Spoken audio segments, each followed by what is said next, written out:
साहित्य की विशाल दुनिया में कुछ काव्य रचनाएं ऐसी होती हैं जो बड़ी आकांक्षाओं, गहन प्रतीकवाद या कठिन रूपकों के द्वंद्व में फंसने के बजाय साधेपन की धरती पर ही खिलती हैं।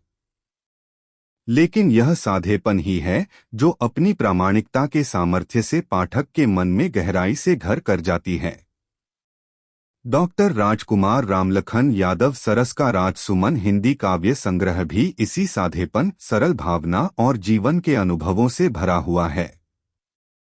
आज के समय में जहां काव्य को अनावश्यक अलंकार, कठिन प्रतीक और जटिल छटाओं से भरा माना जाता है, वहां राजसुमन एक अलग ही स्थान प्राप्त करता है, क्योंकि यह जटिलता से बचते हुए सीधे सीधे सत्य बोलने का साहस करता है।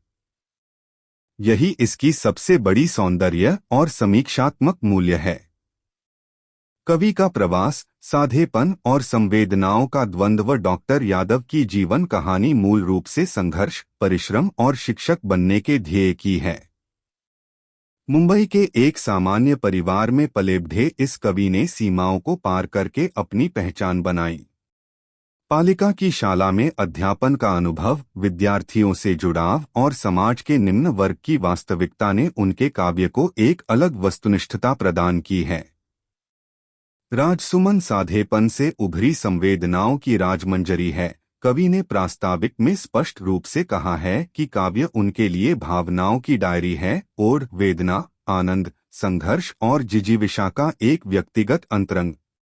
इसलिए राजसुमन सिर्फ एक काव्य संग्रह नहीं है, यह उनके आत्मा का दस्तावेजीकरण है। राज और सुमन, कविता से परे का प्रतीक, इस पुस्तक का शीर्षक अत्यंत सूचित और अर्थवाही है। राज का अर्थ है कवि और सुमन का अर्थ है उनकी जीवन साथी। दोनों के नामों का मिश्रण सिर्फ शब्दों का योग नहीं है, बल्कि वैवाहिक जीवन में परस्पर पूरकता, भावनात्मक आधार और सहप्रवास का प्रतीक है। कवि मानते हैं कि सुमन जी के आधार से ही उन्हें लेखन के लिए समय मिला। यह एक साधारण वाक्य लग सकता है, लेकिन साहित्य सृजन में आधार व्यवस्था का महत्व शायद ही कभी चर्चा में आता है। इस शीर्षक में वह महत्व केंद्र में आता है। इसलिए राजसुमन काव्य दर्शन जितना है, उतना ही एक जीवन दर्शन भी है।